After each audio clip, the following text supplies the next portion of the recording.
Today is Friday, March 8th, and this is William Michael of the Classical Liberal Arts Academy. And today I'd like to talk about study and teaching and writing, academic work, research as a Christian vocation, because I think that it's a topic that's not properly understood today, and I think a false understanding of academic work, its real nature and purpose in the Christian life, is one of the main causes of the lack of interest in academic work among Christians, and even more importantly, one of the reasons why there's a lack of interest in religious vocations or vocations to the priesthood.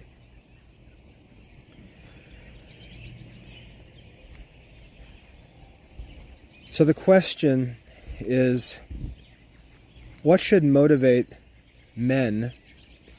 What should motivate men, especially young men, to devote their lives to academic work?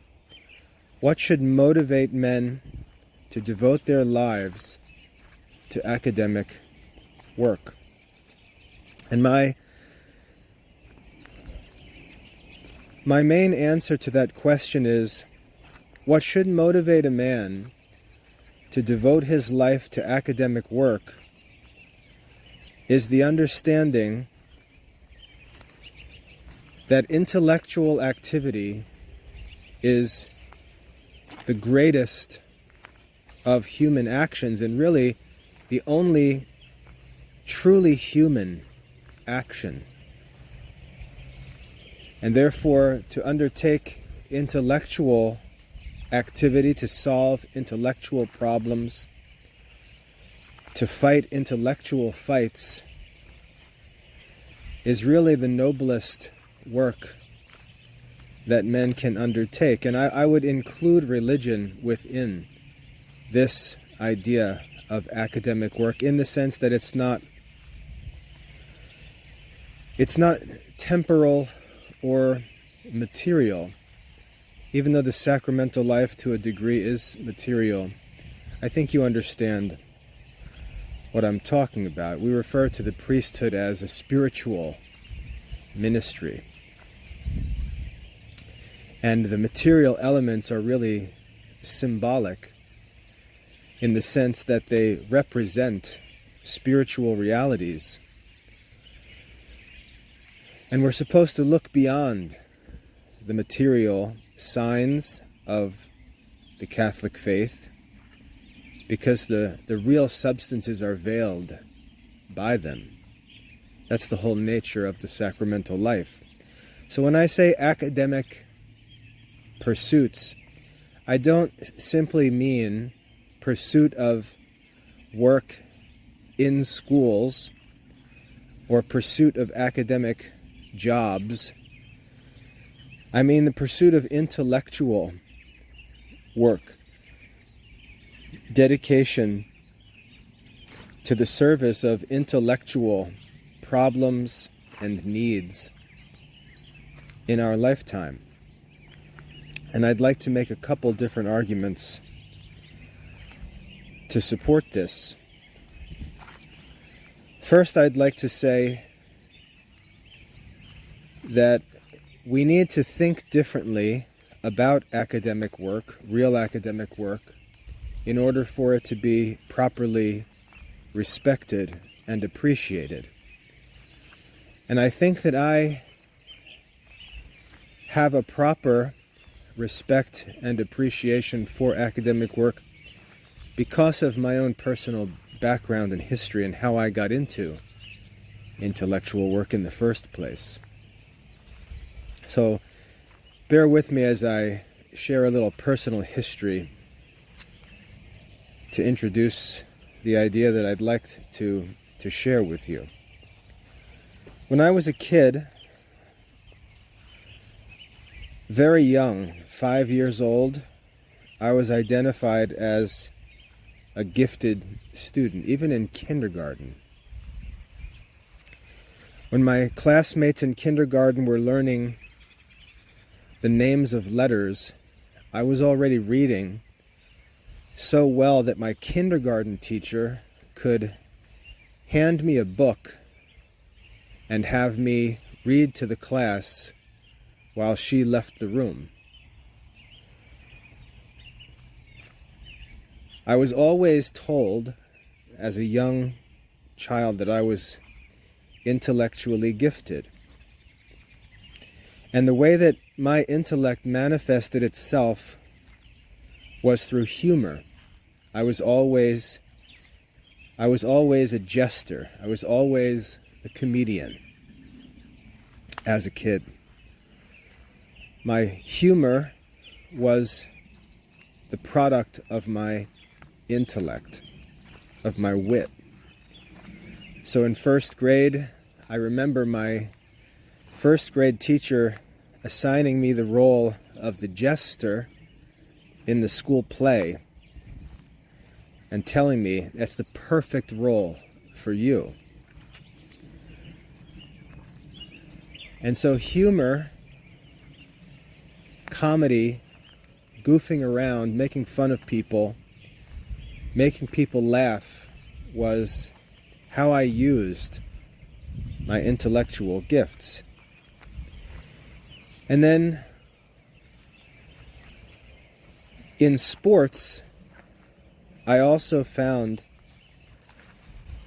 an outlet for my intellectual gifts, my mental strength.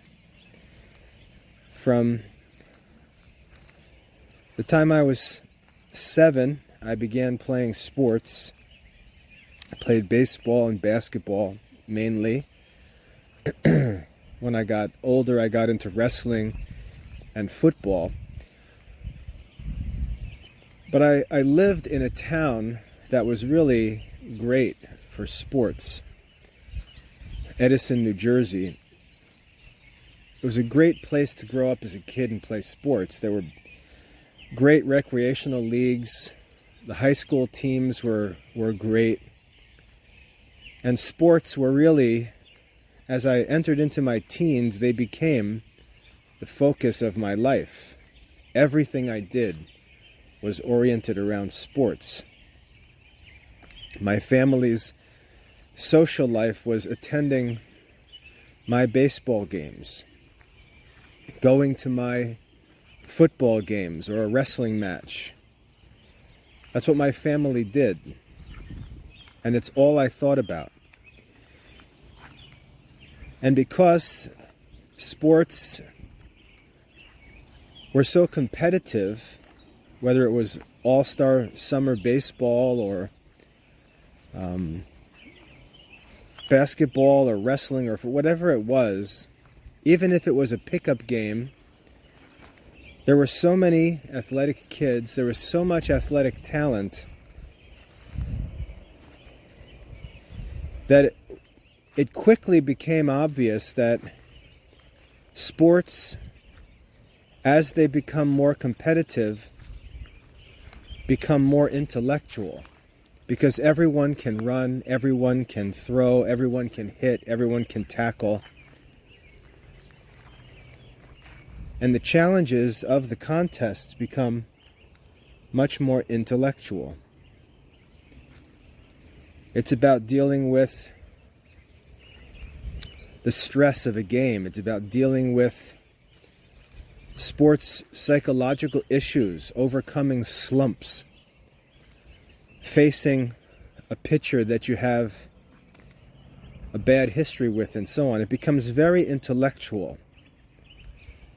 Discipline and sacrifice and self-control and consistency to commit year-round to training and practice and studying and improving. It becomes much more intellectual, even though it remains physical. The physicality is neutralized as the competition increases, and what separates the winners from the losers is ultimately mental strength and strategy. teams that are well coached, teams that understand how to play together, have sound philosophy, and so on. And so what happened was, as I got older, into my high school years, I fell in love with the mental side of sports. But in God's providence, my love of sports and my competitive spirit led me to an increasing list of injuries that eventually forced me out of all sports, because I had a couple of significant injuries that were essential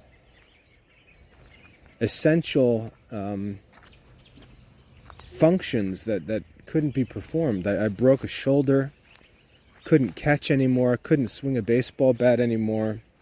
I had Achilles heel problems, couldn't run anymore. I had pinched nerve problems in my neck, and often would get into a season and have to choose to either play hardly able to move or load up on painkillers to get through a game. And when I was going into my senior year of high school, I just realized I couldn't do it anymore. As competitive as I was, my body just physically couldn't go with my mind. And so I had to give up sports. And as I thought about that, I thought to myself, what am I going to do with my life? Like, how am I possibly going to replace sports? I had college interest for sports from the time I was a freshman in high school. It was the only thing I cared about, because I planned to go to college to play baseball. And so when the thought of not playing sports anymore became a reality, my whole life was turned upside down. And I couldn't imagine living without the benefits of sporting, which to me, most importantly, were the relationships that I had with my coaches and teammates, and the love of the mental competition of the sports. I really couldn't imagine living without those things. I didn't even know who I was apart from those things. All of my friends were related to sports. And outside of sports, me and those friends, or those friends and I should say, really had no relationship. There were no other grounds for our relationship besides being teammates, playing together, working out together, and so on. So it might sound silly to someone on the outside, but for me, it was a fundamental challenge to figure out who and what I actually was without sports. And providentially, that took place just as I was getting through my senior year, and I met my future wife at that time, and then went off to college. And what I found in college was that, and as I was converting to Christianity at the same time, I found that study and academic work could be even more satisfying and challenging and more important than sports. The intellectual challenge of sports, the mental challenge, the discipline, the toughness, all of the things that I loved about sports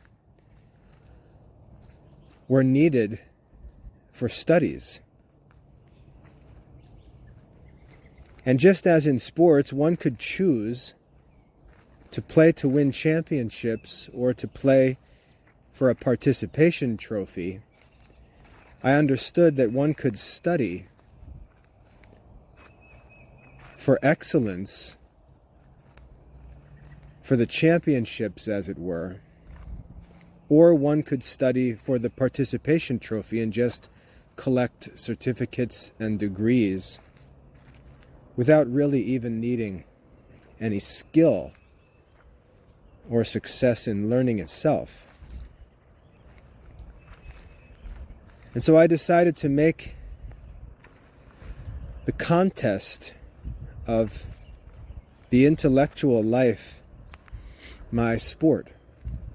And what was great about it was that I felt that sports were really just a shadow or a preparation for this real contest. This truly human contest. Most human contest. And so by the time I was in my sophomore year of college, I was fully tuned into this competitive academics, as I considered it. And I took every assignment, every class, every exam, just as I would take a game when I was playing sports. When I pitched, I wanted to pitch a no-hitter. When I hit, I wanted to go 4 for 4. If I was playing basketball, I wanted to score 30 points and make every shot I took. I didn't want the player I had to defend to score a single point. I wanted our teams to go undefeated. I wanted to win the championship every single year. That's what I loved about sports. And I brought all of that with me into academics. Strangely, one of the things I also loved about sports was I loved having to deal with injuries. I loved the challenge of becoming mentally tough, learning to overcome injuries, because when you play sports, you get to postseason tournaments and playoff games. Everyone's played a full season. Everyone's hurt. Everyone's got injuries of some kind or another. Everyone's fatigued. And the challenge is actually finding a way to continue winning and overcoming all of those injuries, playing through pain, figuring out how to adjust technique to deal with an injury that doesn't allow you to do a certain thing. And all of that challenge, the challenge of living through and playing through pain and injuries, that was part of the fun of it all.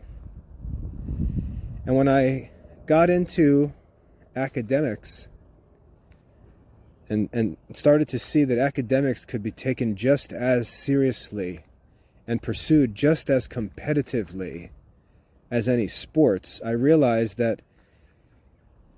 very quickly that the same need to sacrifice one's body was a part of academic work.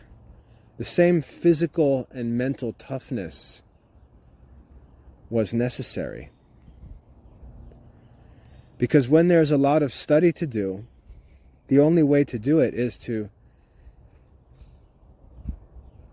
get in a chair, hide yourself away, and study until all of the work is finished.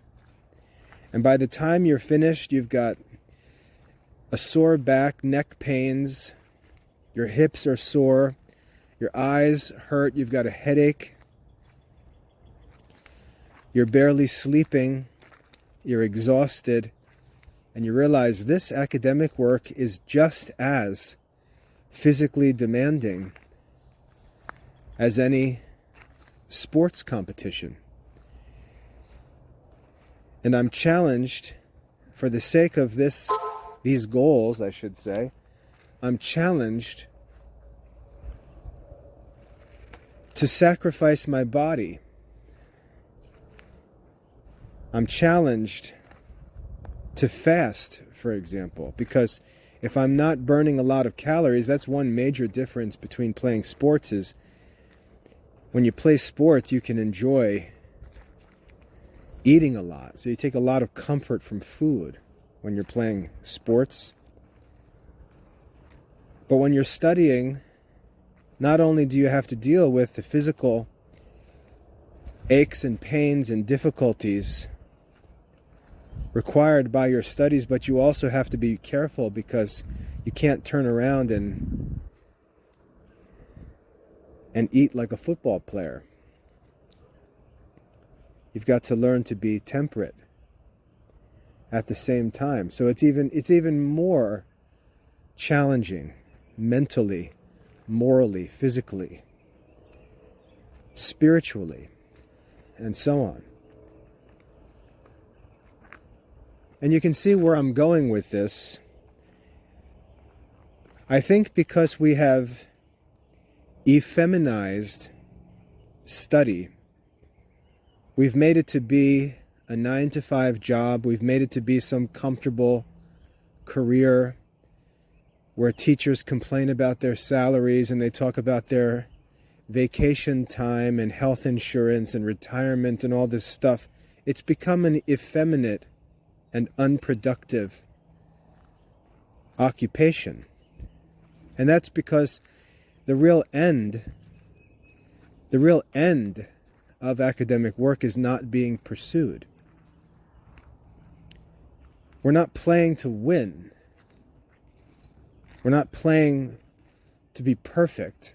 We're not playing to throw a no-hitter or make every shot or go undefeated or keep our opponent scoreless.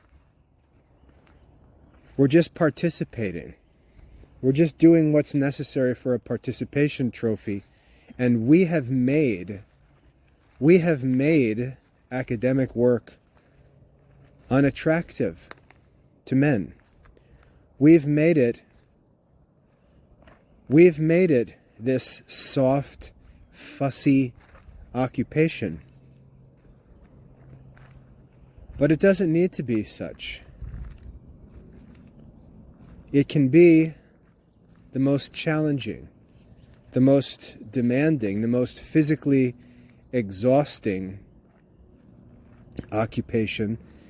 It could be an occupation that requires voluntary poverty. It could be an occupation that requires voluntary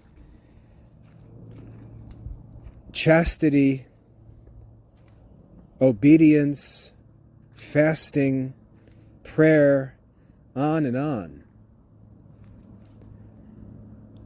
And when we see academic work and think about it, not in terms of making money by studying enough to get a certificate to qualify for a job, but if we actually think of academics as we should, as the work that's undertaken to actually prove falsehood false, to demonstrate the truth of what's true, to solve intellectual problems, to answer challenging intellectual questions, to free truth from error, to refute our opponent's arguments and so on, we find the most glorious human occupation possible, whose end is truth itself. And this is why we see great academic institutions like Harvard with truth as the motto, veritas. We see the Dominican order, again, with veritas as its motto.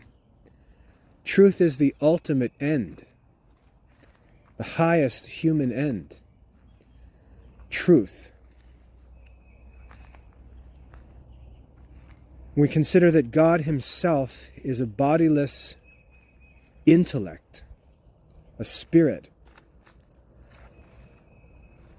His ultimate virtue, his highest virtue, is truth.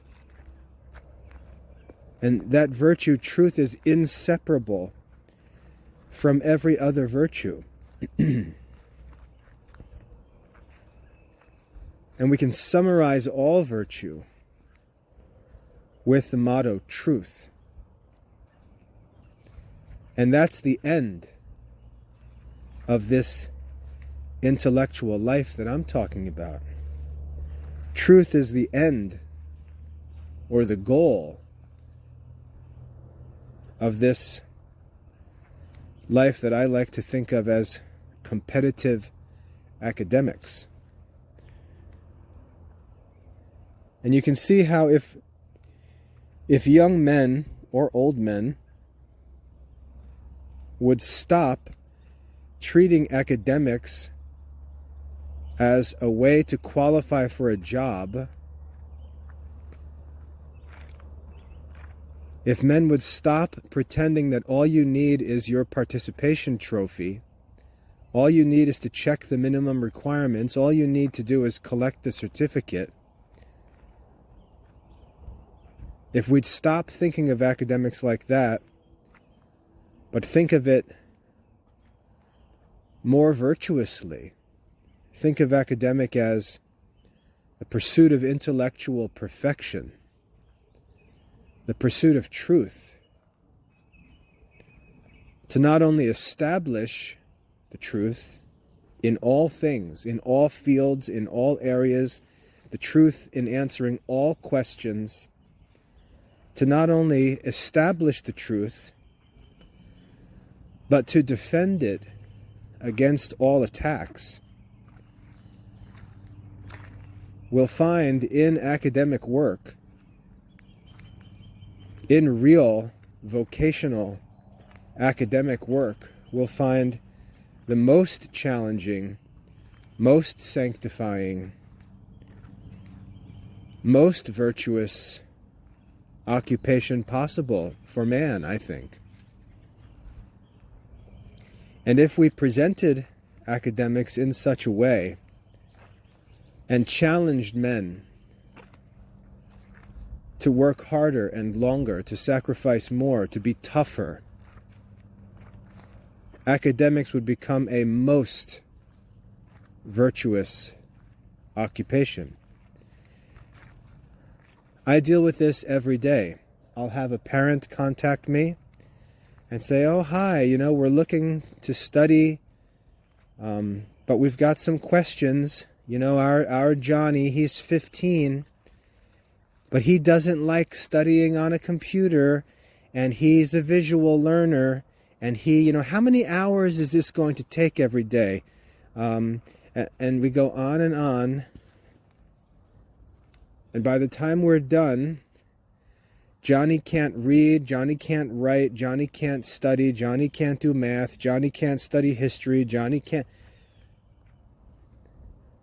And so we're looking for an educational program that requires no work, no endurance, no toughness, no ability to overcome adversity, no ability to overcome obstacles, to overcome personal weaknesses. We define ourselves, we introduce ourselves by our weaknesses and seek a program that's comfortable for us. And if I say, well, look, and this is what I say to parents, I say, look, when we talk about the study of the classical liberal arts and philosophy and theology and history, there's a great body of content that needs to be studied. A very great body of content that needs to be studied. And there is a limited amount of time for it to be studied, especially if we're talking about a high school education, if we're talking about studying within the Classical Liberal Arts Academy. There's a great body of content and a small window of time. And what this ultimately means is that if you can't study a certain way or to a certain extent, you can't do it. You can't do it. And we can play games and make accommodations. We can be nice to each other and say friendly things about Johnny. But the truth is, if Johnny can't study in a way that's efficient enough to get through the body of content in the window of time that's available, Johnny can't do it. Period. Now, all throughout history, this was common sense. Johnny wouldn't be sent to school. Johnny would be handed a hoe and be told to go work in the field. Johnny would be given some work to do. He'd be told to go cut wood or go fetch water. And the only kids who were actually allowed in the school were the ones who could study a certain way, because there was a body of content that needed to be learned in a finite amount of time, and you were either going to get that work done or get out of the school. And this is a reason why schoolmasters were known to carry rods in their hands, because there was no joke. This wasn't a game. School wasn't a place where kids went to go hold hands and dance in circles together. The kingdom was understood to depend upon its wise men. Education was serious, manly business. To have the opportunity to go to school was a great privilege. And if you didn't make the most of that privilege, you were seen as ungrateful, as a wicked person, as unpatriotic, as irreligious, selfish, and so on. And it was understood as perfectly reasonable to whip a boy who was fooling around and not getting his schoolwork done, because they took schoolwork so seriously.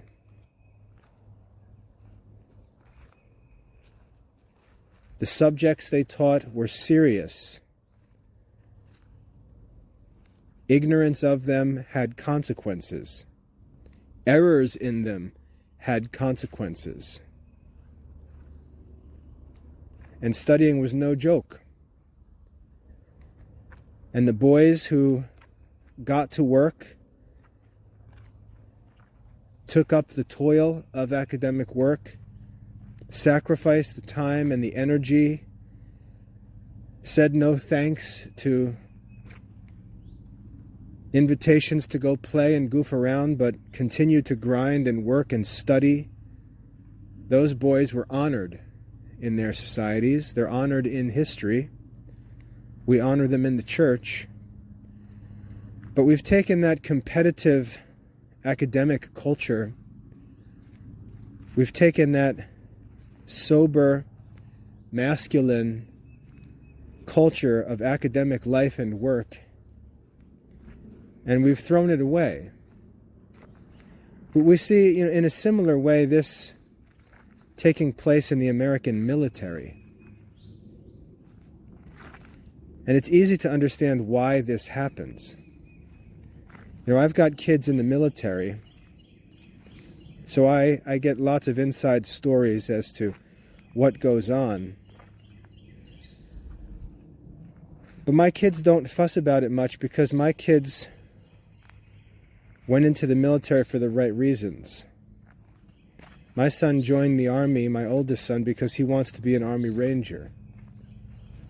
And so when he went to basic training, when he joined ROTC, when he goes to PT, in the morning, he's training for Ranger School and the mission of Army Rangers.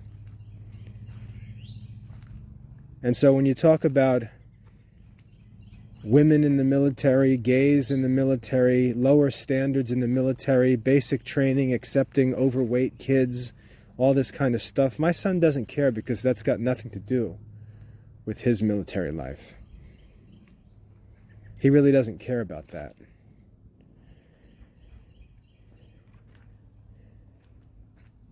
And the reason why there's all of this political nonsense in military circles is because A, there's lots of money in the military, and many people are simply seeking careers. And B, we're not at war. We're not at war, so we're playing military at present. There's billions and billions of dollars being moved around, and there's no war. And when you put these conditions together, you get all kinds of people in the military who really don't belong in the military, and you get all kinds of activities and programs in the military that will quickly disappear in the event of an actual conflict, especially in the face of live combat. There are some soldiers who enter the military and train for combat. And there are other soldiers who enter the military for a paycheck during peacetime. The peacetime military gets ugly quick. But the combat time military is where we find honorable actions, patriotic men, great heroic stories. And the same thing is true in academics. The same thing is true in academics. There are people in academics who study for combat, as it were, intellectually speaking. There are people who study to win. There are people who study to obtain the truth. There are people who study to defeat the opponent. And there are other people who study with no respect to the conflict, with no interest in combat, with no concern for the truth, who study for a job in peacetime, as it were. And academics in that, or I should say, academics in those circumstances becomes a lazy, pointless, idle, effeminate life of busy work. And this is what we see in most modern schools. It's education for a participation trophy. Everyone's got clean uniforms, nobody's sweating, nobody's injured, nobody's breathing heavy. Everyone punches in and punches out at the normal hours. This isn't competitive academics. Just like peacetime military activity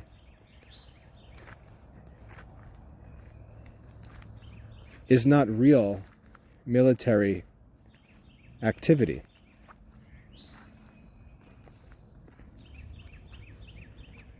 And this effeminate, idle, silly academic culture that exists in modern schools, where boys are sat next to pretty little girls where the activities often allow girls to do better than the boys because the boys are bored, the activities are effeminate, they don't really see any purpose in the studies because there is no real purpose in the studies. And girls are often content to follow the rules, win the awards, and beat the boys. For them, it is competitive. But for the boys, it's not competitive. The boys are in a no-win situation. It's just like having boys and girls go against each other in competitive sports or fighting.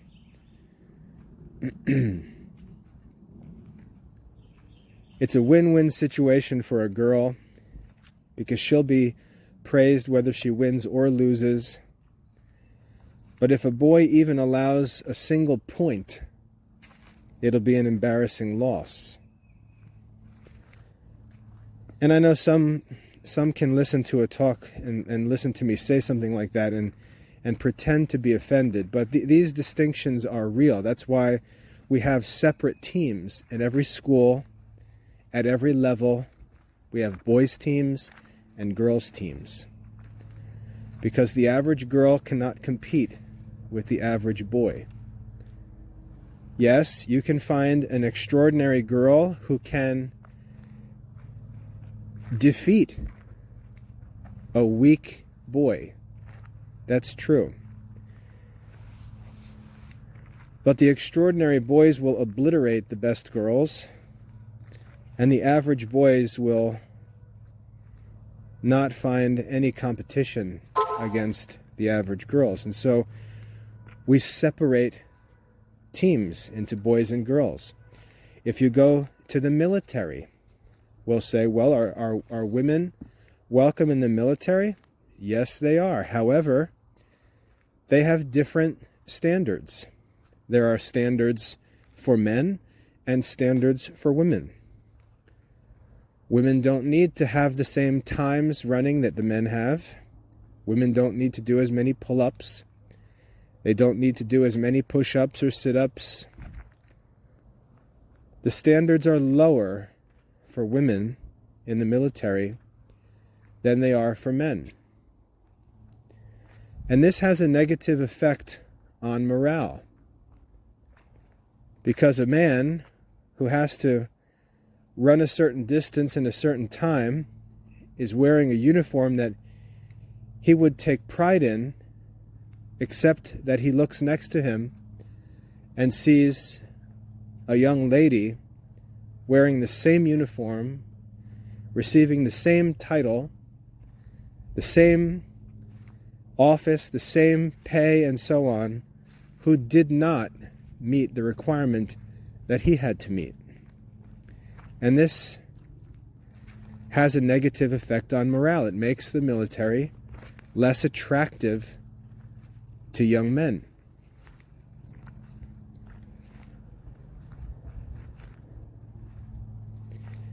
Now in schools we don't do this. In schools we don't say, if you're a boy, you need to study this and you need to earn a 90% or above to pass, and if you're a girl, you only need to score an 80 or above to pass. We don't do that in academics. We don't do that. But what actually happens is that the whole entire school program, the whole academic culture is brought down to be comfortable to average children. The whole school program is made to serve the average student. The virtuous boys find it silly, boring, not challenging, and so on. They're not interested in it. It's dorky. That's how I thought of school. School's dorky. The teachers are dorky. The activities are dorky. I would much rather be at football practice than in some goofy Spanish class where I have to act out some skit with a bunch of girls. I wasn't interested in that. And so we make academics unattractive to virtuous boys by lowering the standards and making it comfortable for the average. Football practice is not like that. Wrestling practice is not like that. Basketball practice is not like that. Baseball practice doesn't work that way. Sports start with tryouts. And on the first day of tryouts, all the kids show up. And the good athletes can just look at the kids who show up and tell you who's going to make it and who's not. It doesn't take long. A few rounds of sprints or get-ups, a couple of live tackling drills or batting practice. It becomes obvious pretty quick who's going to be around and who's not. The sports programs don't lower the standard to be comfortable to the average kid who shows up. The kids who can't compete at a certain level, a level that's determined by the competition, by our opponents. Kids who can't compete at that level are just cut from the team. It's not their work. The kids who are kept are the kids who have the potential to be competitive against the opponent. And they're the ones who are coached and trained and invested in and equipped, who put the uniform on, and so on. Sports motivate young men because they're honorable. And boys in school feel like sports are more realistic. Whereas the classroom, being so artificial, so dumbed down and controlled, the virtuous boys know that this isn't realistic. This isn't realistic. I was a 17-year-old boy in a senior high school English class asked to read a book called Spring Moon. Was that realistic? Was that realistic?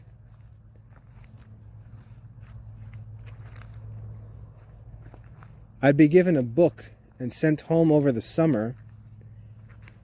During the summer, when there's traveling all-star games and all kinds of sporting events,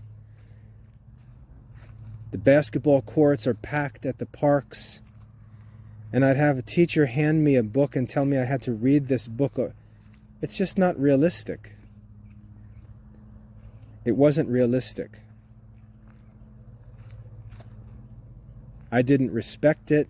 I didn't aspire to be academic because the academic culture is artificial and useless in the schools.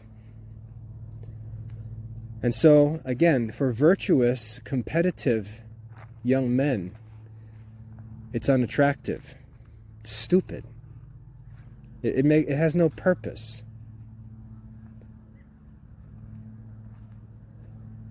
The kids know that, and that's why there's no interest. So when you talk about going to the next level, going to college,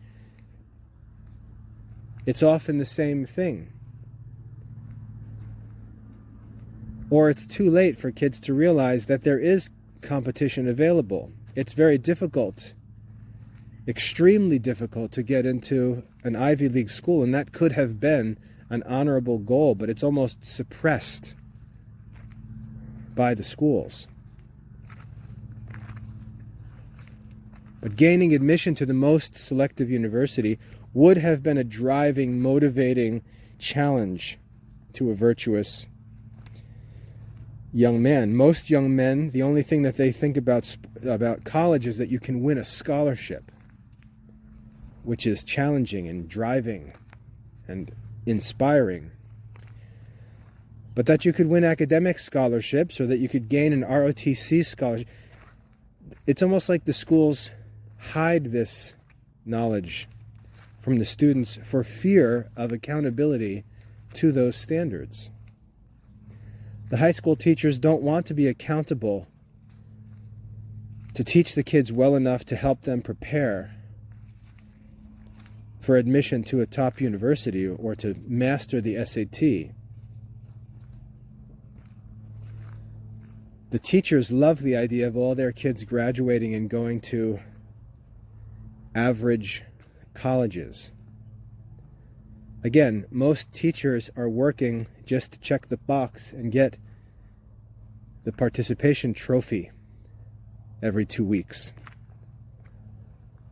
They don't want any external standards. Look at how people freaked out when there was talk about implementing core standards. And somehow the goofy modern Christians were persuaded that it was bad for them too, when it was an effort to actually make schools accountable to some external standard. Everybody went bananas because nobody wants school to be accountable to external standards. You'll hear people complaining about things like teaching to the test. We have to stop teaching to the test. The reason why people don't want to teach to the test is because the test exposes whether they can teach to the test. It's not because there's something intrinsically bad about teaching to the test. It's that teachers don't want that pressure. School administrators don't want their job, their cushy career, dependent on whether they can actually lead their students to objective, measurable success on a standardized examination.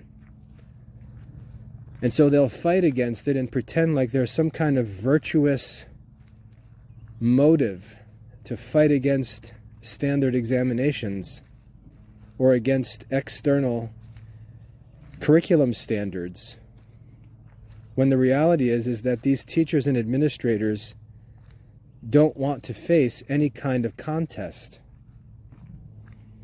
They don't want their students' lack of progress to be recorded and made public. They want to get paid and call themselves teachers whether they actually teach or not.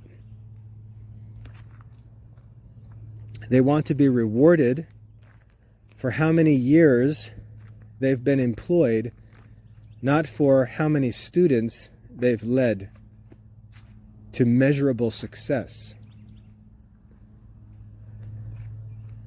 And as long as you can spin it into some kind of liberal conspiracy, all the Christians will get on board in fighting against objective standards.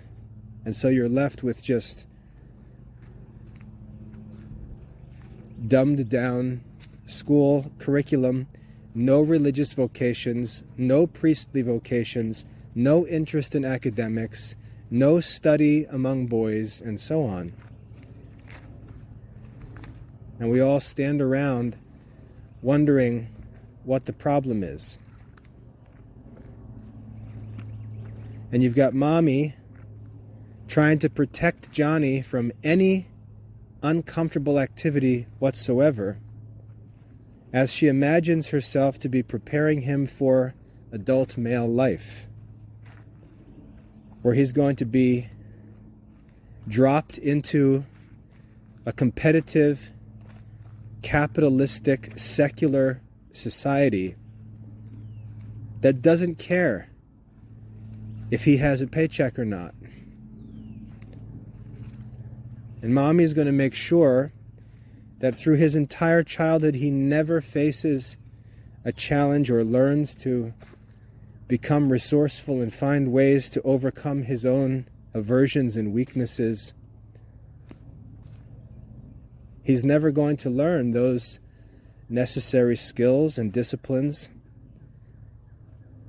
And what do we find that boy doing when he's 20 years old? Just wandering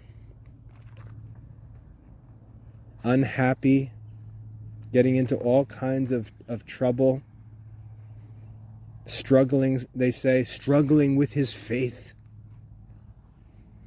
and so on. We have to restore the focus of academic work to its true purpose, and it's not for everyone. Really, I would argue, academic work is for those who believe in the resurrection, because you have to lay your body down. You have to be persuaded that the good of the intellect is more desirable than the temporary good of your body. You have to be willing to literally lay down your life for the truth. And you don't have to sit around talking conspiracy theories and saying, well, you know, if there's ever an antichrist president, I'm willing to sacrifice. We sacrifice our lives daily, whether there's an anti-Christian president or not. And those who don't sacrifice now are not going to sacrifice then. Because the challenge of sacrificing our lives for something nobler is ultimately the living out of the belief in the resurrection. I was a fit, active 30-year-old man. I was coaching basketball, working out every day, playing full court games all the time. 30 years old, I was a healthy, fit, lean, young man. And the challenge that I faced was that I knew that the classical liberal arts curriculum needed to be restored. I knew that I could do it, but I knew that it was going to require me to sacrifice all of that physical good for something that I believe to be nobler. And so in 2008, I was 33 years old, and I chose to start the Classical Liberal Arts Academy and pursue real learning for its real goals at whatever the cost might be. And there's no question that it has challenged me to lay down my physical life,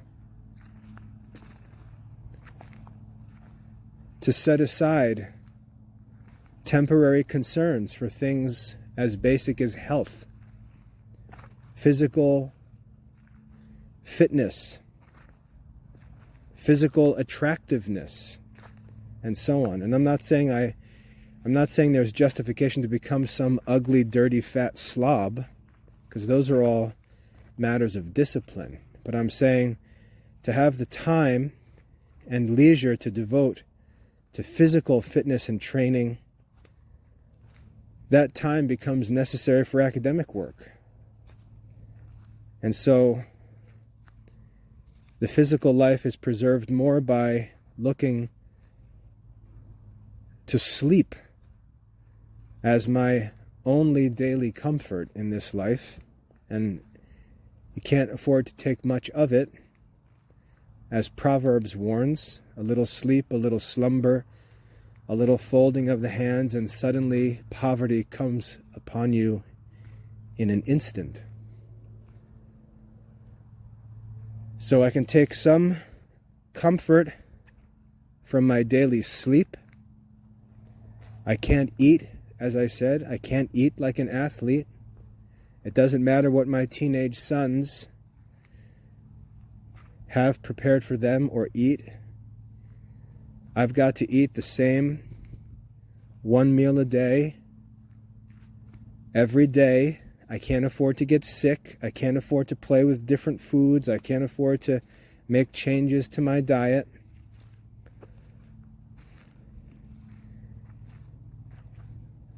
And this physically demanding, physically challenging, disciplined life for the sake of academic goals intellectual goals is far more challenging, far more consuming than any sports contest that I could ever have participated in. Even when you do play sports, you've got to exert yourself for what? 6 minutes in a wrestling match? 40 minutes in a football game? Couple hours on and off in a baseball game? With breaks? Whenever you're not at bat or on the bases or in the field? Academic work can take 17, 18 hours a day because the work has to get done. The studies have to be completed. The ideas have to be worked out. The problems have to be solved. And there's a real world pressure and window to get this work done. And there's only one way to do it. And if you're not willing to take that challenge and not willing to do that work, it's just not for you, Johnny. You can't do it. Because nobody's going to pay you to do it. No one's going to pay you to become qualified to do it. You have to earn your living while you do it. And you can say, well, how in the world would I do that? Exactly.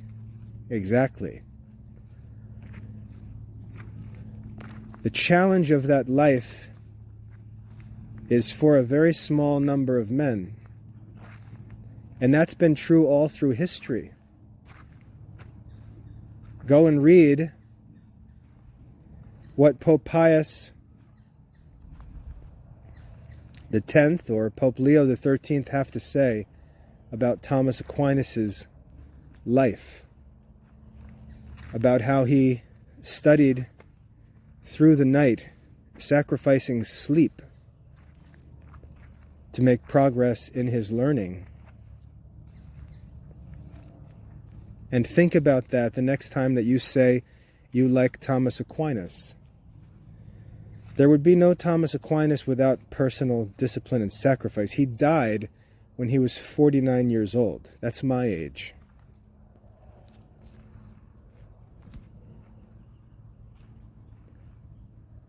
What we've lost in our silly modern culture is the fact that intellectual work and study used to be considered a kind of martyrdom, a willingness to die for the sake of truth. And that's the true nature of academic work. It's a kind of voluntary death. It's a voluntary self-sacrifice, certainly sacrifice of the body, for the sake of truth. And I can assure you that a person who's willing to sacrifice his body, his sleep, his food and drink, his social activity, and so on, for the sake of truth, when there's no demand that he do so, that man who does so day after day, week after week, month after month, year after year, is going to have no problem doing so when he's got to choose to do so one final time. The discipline of academic work, the discipline of intellectual work, teaches us to separate the soul from the body, to set the body aside, or I should say, to make the body the servant of the soul, or the servant of the intellect. Like St. Paul says, I buffet my body and make it my slave. Who is my? Who's Paul talking about when he says, I make the body my slave? You can see that Paul doesn't think of himself as modern men think of themselves. He and his body are like two different persons. The body is his slave. He is the master. The body is his servant. I like to think about it in a different way.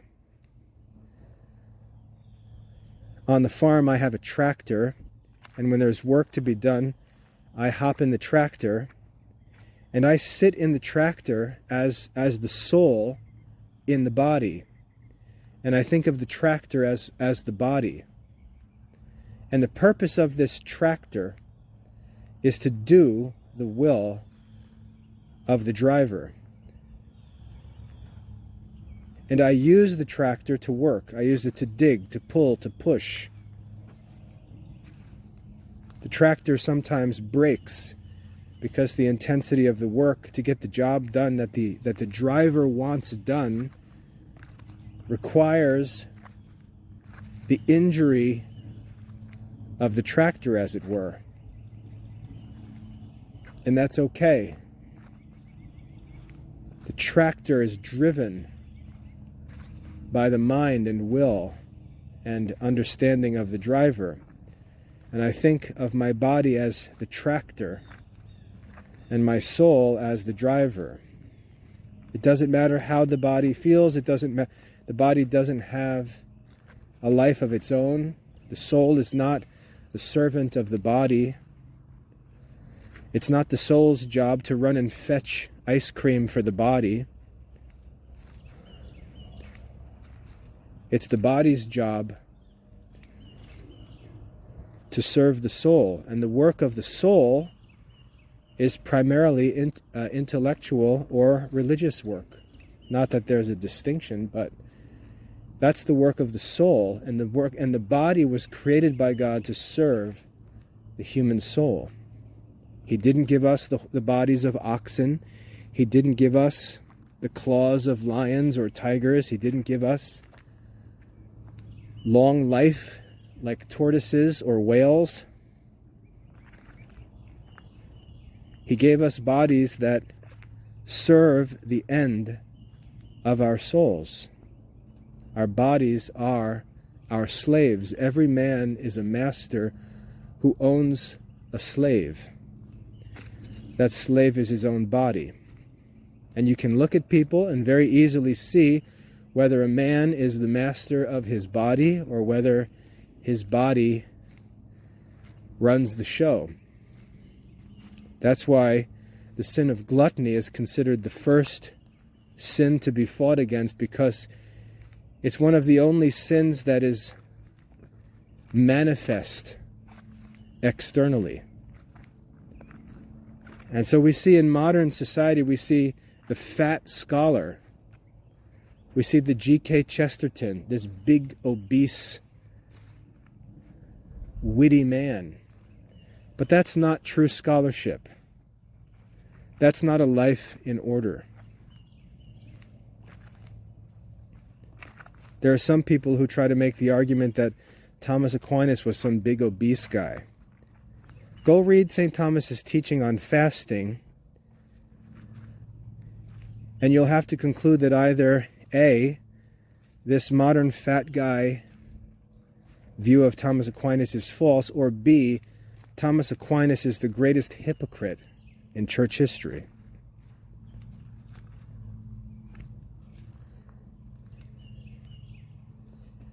But the body is to be made slave to the intellect, and that's the foundation for the virtue, the heroic nature, the martyr-like character of academic work.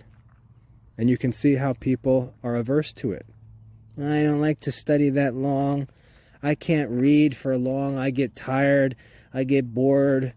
I don't like to read on a screen. Too much screen time gives me a headache. You're not the guy.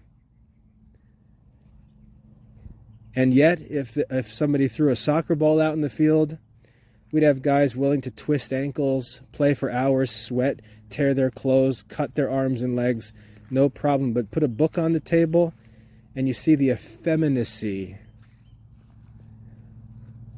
which reveals the aversion to intellectual life among men.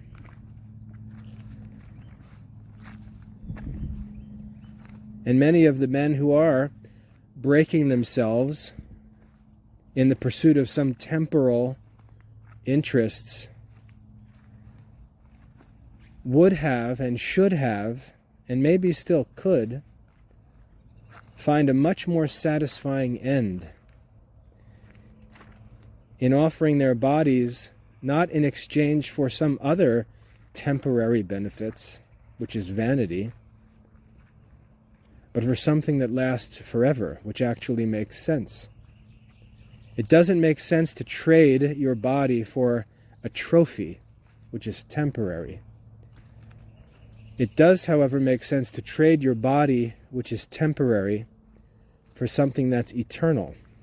In fact, trading your body for something temporary is immoral, because your body is more valuable than any temporal thing you could gain from it. But to exchange this temporal life for an eternal life, or to exchange some physical strength for some intellectual strength, that's a prudent moral exchange. That's a good trade. So anyway, I think you get my point. Real academic work is not what we see in modern schools or colleges or universities, the effeminate bow tie professor living his comfortable little 9-to-5 life, punching in and out of his academic work while he ignores and doesn't undertake the solution of any of the problems our generation faces. That's not real academic work. Catholics who have not even studied the faith because it would be too inconvenient, but who write garbage books to make some money, that's not real intellectual work. To be school teachers who just lead average students through minimum requirements and just sort of live with a see no evil, hear no evil, speak no evil approach to life, ignoring the glaring problems with modern education and just pretending that all I've got to do is check my boxes and get my paycheck and that's okay. That's not real academic work. Students working in college to just pass classes they need to get their credits to get a degree, that's not real academic work. And when men of every age begin to take up intellectual work of this kind and create a culture of virtuous intellectual life, a life that looks like the lives we read about in old wise men, in hermits, in monks, in saints, younger men and boys and students will begin to look at those men and say, that's a great life. They'll know the wisdom of such men can't be faked. You can ask those men questions and get answers that don't come from some goofy paperback book from the Catholic bookstore. And people know that. And they'll respect a man for his wisdom and virtue. And then young boys will have something to aspire to. And they'll know that it doesn't come from checking the minimum requirement boxes.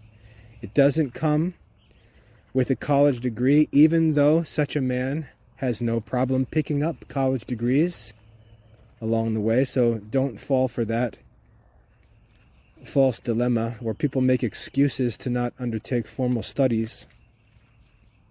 because they want to pursue wisdom. It makes no sense. But if we restore competitive academics, if we restore virtuous, truth-seeking intellectual culture, boys will become interested. And when boys become interested and get a taste for that life, they're not going to want to trade it for secular occupations. They're going to want to continue in it. And that's where vocations to contemplative life, to the priesthood, to monastic life, all come from. They're the interest of boys who have already been introduced to that life, who have already begun to live that life, and who want to continue it. So anyway, I hope that's helpful. In the Classical Liberal Arts Academy, you'll find that what we offer to modern students makes no sense to most families because they're looking for certificates and participation trophies. Our courses don't fit the modern school calendar because the modern school calendar is fake. Our courses go beyond what's required for high school diplomas. They go beyond what's required for college admission. They go beyond anything that your employer will ever ask of you. Therefore, men and women who are actually interested in this pursuit of truth, this intellectual life, competitive academics, as I'd like to call it. And if you'd like to join us, you're welcome to do so. You can get started and study as long as you want for free. And then if you want to enjoy some of the other benefits, you can purchase an enrollment. It's a subscription fee, really just a contribution to the work we do. It's $25 a month. Doesn't cover the cost of anything that you're actually going to receive. It's just a way of pitching into a pot that covers the costs of everything we do and allows us to do it. And you're invited to join us. There's no admission requirement other than that you study and do the work. And if you can do it, you're welcome. And if you can't or won't, then you're free to go, because we're not going to change it or try to make it comfortable, because there's a great body of study to be done, and we're all limited in time, and we must study in an efficient and productive way, or realize we just can't do it. Because a little bit of a good thing is not necessarily a good thing. So anyway, I hope that's helpful. I hope that's inspiring to those of you who have a desire for this, and if you'd like to get working on it, you know where to find us. God bless.